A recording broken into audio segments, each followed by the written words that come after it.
This video was brought to you by NCIX. Great technology, selection, and service.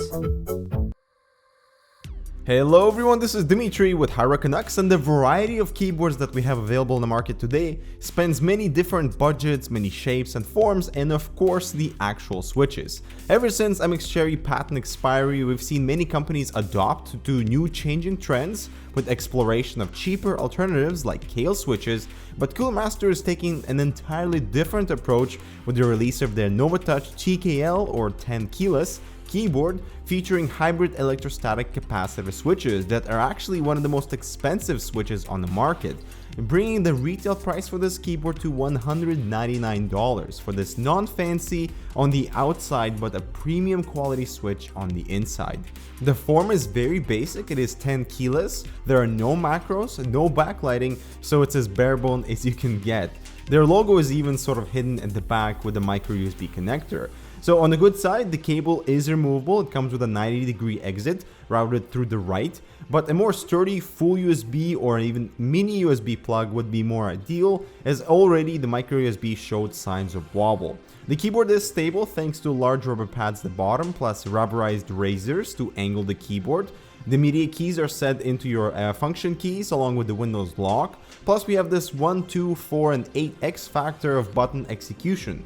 I'm not really sure how this would be helpful, so let us know in the comments below of how you would use this feature for gaming. We also have full N key rollover in Windows only, so regardless of the combination, everything will register. The side profile for the Novatouch TKL has a slight curve to help in the ergonomics department, and while I would appreciate a handrest, it looks like for this iteration they're really testing out the waters for the most basic of designs, as the main selling point are the actual hybrid capacitor switches. So let's talk about that. These switches are unique as they utilize a spring-based design yet without any mechanical coupling, thus completely eliminating operational noise. There's an electrostatic layer that makes the contact with the PCB for the actuation, and that purple MX compatible stem so you can swap the keycaps, and for keyboard enthusiasts this would be crucial for total customization. They are linear, meaning there's no click feedback when button is registered, something similar to MX Cherry red or black switches, although it feels much smoother, requiring only 45 grams of force and 4 millimeters of travel distance, and the actuation point is really close, meaning pressing in 1 millimeter will activate the switch. So in theory you could be completely silent when typing, but that's probably not going to happen as you would bottom out and impact with the frame. Here's a sound test of how loud these are compared to my laptop. It is a quiet switch and full speed was really enjoyable when typing thanks to smooth travel and short distance for actuation.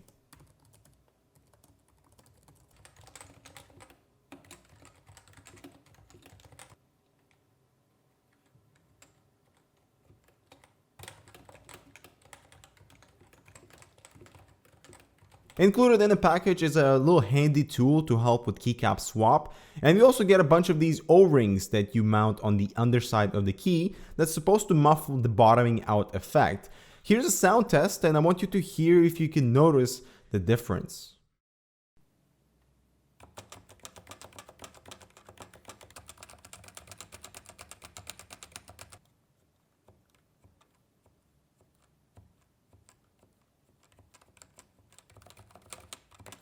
And what I did was to install the O-rings on the left and right arrow keys while leaving up and down standard, and even with careful observation when bottoming out the keys, they both sounded identical.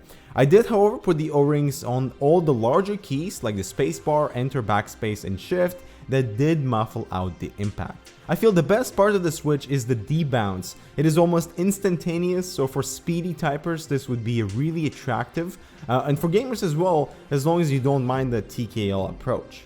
And for conclusion, my favorite part of the keyboard are obviously the switches. They are smoother than other linear switches, with excellent debounce and compatibility with MX keycaps for your customization.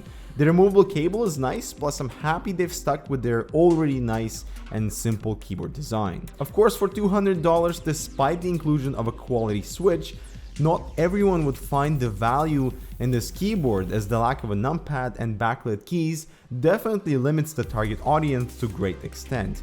I, for example, can live without the illumination, but I constantly use that side enter and the numbers pad when editing, so this is not an all-in-one product. Although this is an excellent way to introduce the topper switch to the mass market, as this is by far my favorite linear switch yet.